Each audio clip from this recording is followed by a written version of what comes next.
V tem trenutku je tekem zelo malo do konca, da se ta napetost stopnjuje in da se potem na igrišču tudi vidi, da ni prave sproščenosti. To pa je zelo povezano s tem, da je kar nekaj igralcev v moštvu, kateri se srečujejo s to situacijo prvič. Če pogledamo prvi remi, katerega smo doživeli proti Olimpiji, je nepazljivost v zadnjem trenutku tekme pripeljala do tega, da smo izgubili 2 točke. Na tisti tekmi smo si zaslužili veliko več. V preostalih 3 tekmah smo pa enostavno v fazi napada bili, ko bi rekel po domače povedano, pasivni, sterilni, nismo imeli pravih idej.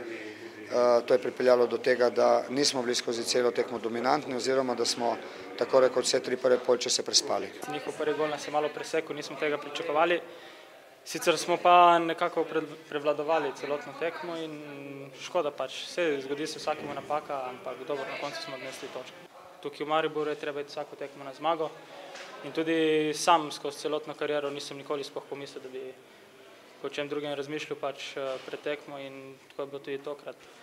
Škoda, ker nam ni uspelo, ampak pač bomo sigurno uspešni na koncu sezone.